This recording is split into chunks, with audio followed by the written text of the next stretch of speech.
सबको नमस्कार।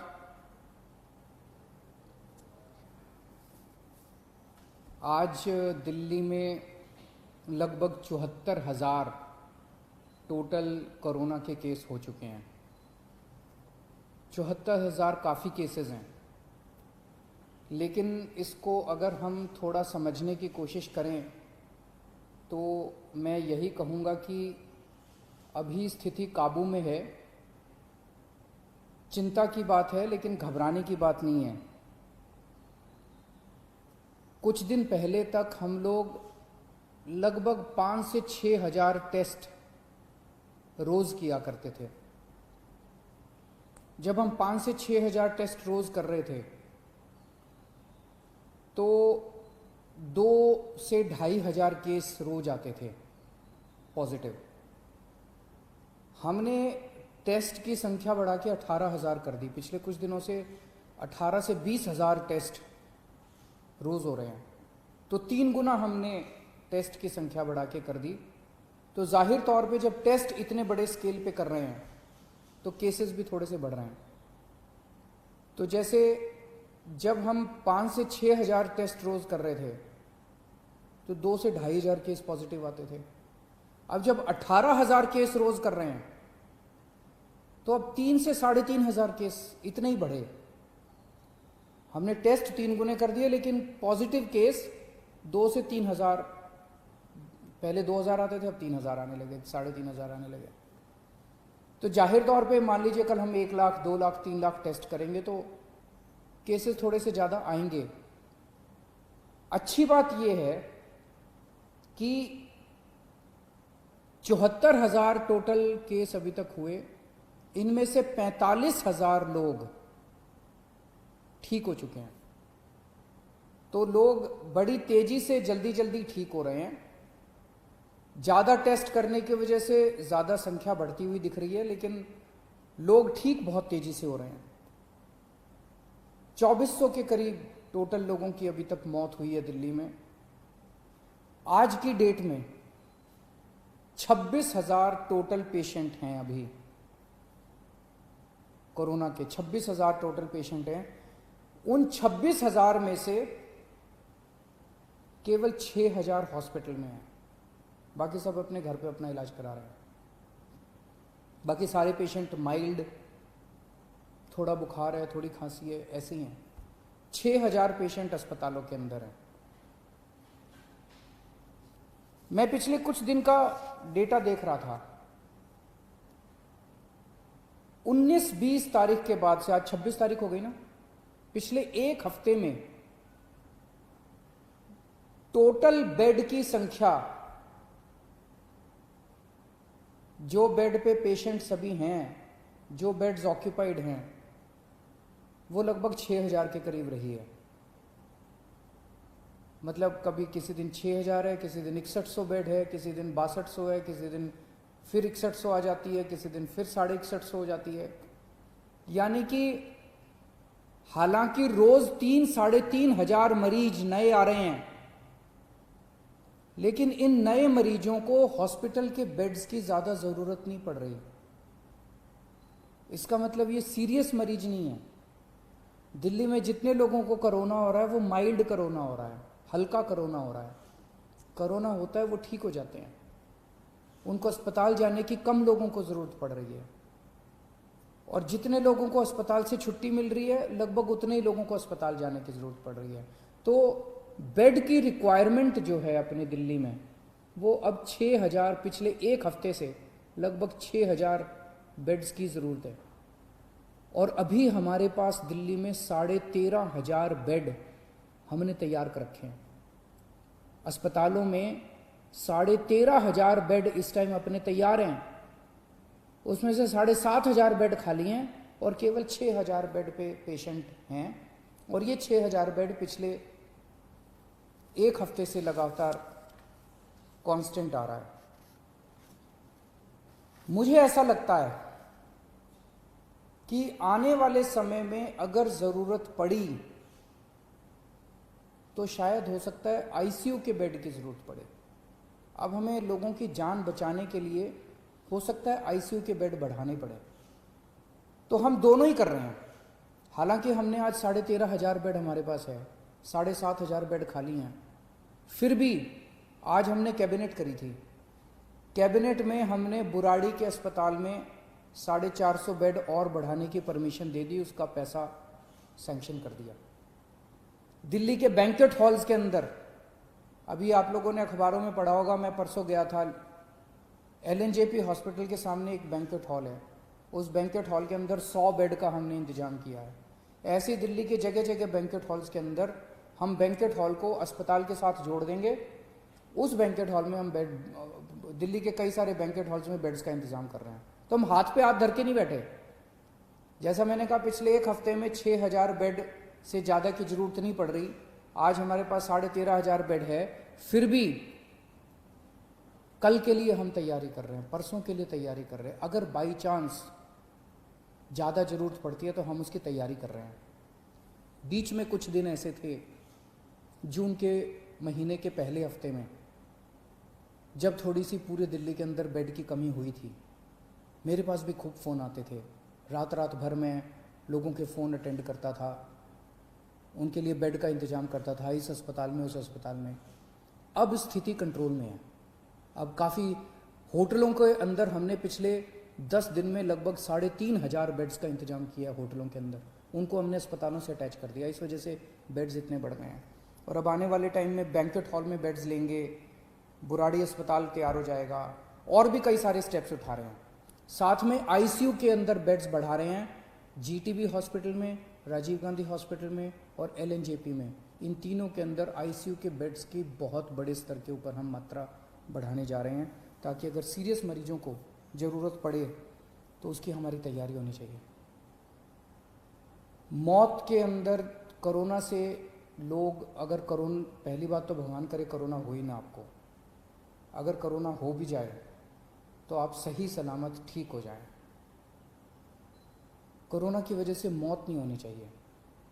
उसे रोकने के लिए, उसे कम करने के लिए हमने 2 बहुत महत्वपूर्ण कदम उठाए हैं। एक तो है प्लाज्मा थेरेपी। आपने सुना होगा, कुछ दिन पहले मैं प्लाज्मा थेरेपी का जिक्र किया करता था। दिल्ली पहला राज्य था पूरे देश में जहां प्लाज्मा थेरेपी को हम लोगों ने बड़े उत्साह के साथ शुरू किया। हमने इसके ट्रायल किए, LNJP अस्पताल में इसके ट्रायल हुए। 29 केसेस के ऊपर ट्रायल किए गए और उनके नतीजे बहुत अच्छे आए। उन नतीजों को फिर हमने केंद्र सरकार में सबमिट किया। अब हमें 200 और पेशेंट्स के ऊपर प्लाज्मा थेरेपी करने की इजाज़त मिली है। तो सरकारी अस्पतालों में LNJP और राजीव गांधी अस्पताल में प्लाज्मा थेरेपी की इजाज़त मिली है, और इसके बाद कई सारे प्राइवेट हॉस्पिटल्स ने भी प्लाज्मा थेरेपी की इजाज़त ले ली है। कई सारे प्राइवेट हॉस्पिटल्स भी इस टाइम प्लाज्मा थेरेपी कर रहे हैं। इसके नतीजे ये दिखाते हैं कि अगर कोई मॉडरेट पेशेंट है, अगर कोई बहुत सीवियर पेशेंट है, वेंटिलेटर पे है, मल्टी ऑर्गन फेलियर हो चुका है, ऐसे पेशेंट्स को तो शायद प्लाज्मा थेरेपी से बचा पाना मुश्किल हो। लेकिन जो लोग अभी, जिनकी हालत ज़्यादा बिगड़ी नहीं है, उनको अगर दिया जाए तो उनकी हालत को आगे बिगड़ने से रोका जा सकता है इससे। ऐसा अभी तक के नतीजों ने दिखाया है। तो प्लाज्मा थेरेपी के ज़रिए हमारी उम्मीद है कि हम मौत को कम करने में शायद सफल हो पाएँ। LNJP अस्पताल के नतीजे ये दिखाते हैं। LNJP अस्पताल में पहले डेली जितनी मौत होती थी, आज उससे आधी से भी कम हो गई हैं पिछले कुछ दिनों में, जब से प्लाज्मा थेरेपी शुरू किया। तो हमें उम्मीद है कि आने वाले समय में इससे हम इसको कम कर पाएंगे। दूसरी चीज़, कोरोना में सबसे ज़्यादा परेशानी होती है कि मरीज का ऑक्सीजन का लेवल अचानक कम हो जाता है। एक आम आदमी का ऑक्सीजन का लेवल 95 होना चाहिए। अगर ये 90 से कम हो जाए तो ये खतरा माना जाता है। 85 से कम हो जाए तो बहुत सीरियस माना जाता है। अब इसमें जैसे अगर आपका ऑक्सीजन लेवल 90 हो जाए या 85 हो जाए तो आपको सांस लेने में तकलीफ होती है और बहुत ज़्यादा ब्रेथलेसनेस होती है, सांस रुकती है आपकी, बहुत ज़्यादा आपको तकलीफ होती है। लेकिन कुछ पेशेंट्स ऐसे भी हैं इस बीमारी में जिसमें ये देखा गया कि ऑक्सीजन का लेवल बहुत कम हो गया लेकिन कोई सिम्टम्स ही नहीं है और अचानक फिर ड्रॉप हो जाता है और अचानक उसकी मौत हो जाती है। तो इसके लिए हमने एक निर्णय लिया है, निर्णय नहीं लिया, लागू कर दिया है कि जितने लोग घरों में जिनका इलाज चल रहा है, होम आइसोलेशन में हैं, माइल्ड सिम्टम वाले हैं, ए सिम्टम बिना लक्षण वाले मरीज हैं, जिनको कोरोना है लेकिन कोई लक्षण नहीं है, ऐसे सारे मरीजों के घर में हम लोगों ने ऑक्सीमीटर पहुंचा दिया है। हो सकता है कुछ एक बच्चे हों लेकिन लगभग सारे, मेरे को बताया गया कि लगभग सारे मरीजों के घर में ऑक्सीमीटर हम लोगों ने पहुंचा दिया। ये ऑक्सीमीटर आपका सुरक्षा कवच है। जिन जिन लोगों को ऑक्सीमीटर मिला है, कोशिश करके हर घंटे 2 घंटे में एक बार ऑक्सीजन नाप लेना। बड़ी आसान होता है, उंगली में लगा के आप ऑक्सीजन आधे मिनट में नाप सकते हो। अगर आपका ऑक्सीजन लेवल 94 के नीचे आ जाए, आप तुरंत हमें फ़ोन कर देना, आपके घर पे ऑक्सीजन इमरजेंसी में भिजवा देंगे और ज़रूरत पड़ेगी तो आपको अस्पताल में एडमिट कर देंगे। तो ये ऑक्सीमीटर आपका सुरक्षा कवच है। आप अगर ऑक्सीजन अपनी नापते रहोगे तो उम्मीद करते हैं कि फिर आप ठीक रहोगे। मैंने कल एक मरीज हैं जिनका घर में इलाज चल रहा है, कानन साहब, उनसे फ़ोन पे बात की थी मैंने। उनसे मैंने पूछा कि ऑक्सीमीटर मिल गया, वो उनको मिल गया, वो कह रहे हैं बहुत खुश हैं वो। मैं एक बार ही आपको वो वाली उनसे जो मेरी बातचीत हुई वो मैं सुनाना चाहता हूँ। हेलो, हाँ कानन साहब। हाँ सर। हाँ, अरविंद केजरीवाल बोल रहा हूँ, कैसे हैं? नमस्ते सर, बिल्कुल ठीक हूँ सर। बिल्कुल ठीक है। कोरोना है ना आपको? हाँ, कोरोना है सर, पर अभी बिल्कुल ठीक हूँ, कोई प्रॉब्लम नहीं है सर। मैं कोई सिम्टम नहीं है? नहीं है सर। हाँ, तो इसमें कोरोना में ना एक चीज सबसे ज्यादा ध्यान रखनी पड़ती है, वो है ऑक्सीजन लेवल। तो जैसे अपना ऑक्सीजन सैचुरेशन लेवल 95 होना चाहिए। ओके। लेकिन अगर ये 95 से नीचे आता है, 90 से नीचे चला जाता है तो थोड़ा प्रॉब्लम होती है, खतरनाक हो जाता है। ओके। 85 से और नीचे चला जाए तो और खतरनाक, बहुत ज्यादा खतरनाक हो जाता है। ओके। और इसमें कभी कभी पेशेंट्स को वैसे तो ऑक्सीजन लेवल नीचे जाता है तो ब्रेथलेसनेस होती है, सांस लेने में तकलीफ होती है। लेकिन ये बीमारी ऐसी है जिसमें कभी कभी पता ही नहीं चलता और कोई सिम्टम नहीं आते और ऑक्सीजन लेवल नीचे हो जाता है। ओके तो इसीलिए आप सब लोगों को हमने ये ऑक्सीजन मीटर, पल्स मीटर भेजा है। मिल गया आपको? हाँ सर, मिल गया सर हमको। नाप रहे हैं ना आप अपना ऑक्सीजन? बिल्कुल। हर 2-2 घंटे में नाप लिया करो, इसमें अचानक कई बार गिर जाता है ऑक्सीजन। ओके सर, तो ओके सर। कितना है अभी आपका ऑक्सीजन लेवल? मेरा जो है 97 के ऊपर है सर, 9760 ऐसा है सर। 97.6 है, बहुत अच्छा है। घर में कौन कौन है आपके? सर मम्मी है और वाइफ है, 2 बच्चे हैं सर। सबके आप अलग कमरे में रह रहे हो ना? हाँ जी, हाँ जी, हाँ जी। तो उनको तो नहीं होना चाहिए बिल्कुल। बिल्कुल सर, बिल्कुल। और खासकर मम्मी का ख्याल रखना क्योंकि वो बुजुर्ग है ना, उनको हाँ। होने के चांसेस रहते हैं। ठीक है सर। और दिल्ली गवर्नमेंट से फोन आता है डेली आपको गाइड करने के लिए?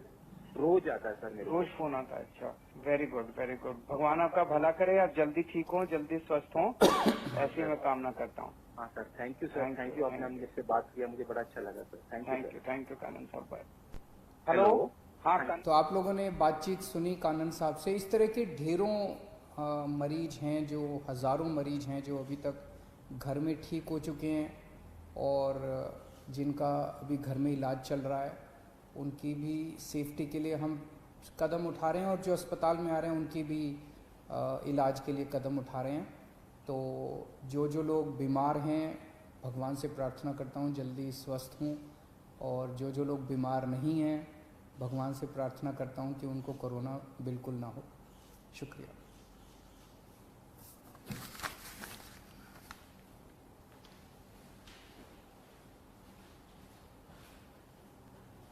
ਬਹਾਵਲਪੁਰੀ ਟੀਵੀ ਦੀ ਲੇਟੈਸਟ ਵੀਡੀਓ ਦੇਖਣ ਦੇ ਲਈ ਚੈਨਲ ਨੂੰ ਲਾਈਕ ਕਰੋ, ਕਮੈਂਟ ਕਰੋ, ਸ਼ੇਅਰ ਕਰੋ, ਸਬਸਕ੍ਰਾਈਬ ਕਰੋ, ਬੈਲ ਆਈਕਨ ਦਾ ਬਟਨ ਜ਼ਰੂਰ ਦਬਾਓ।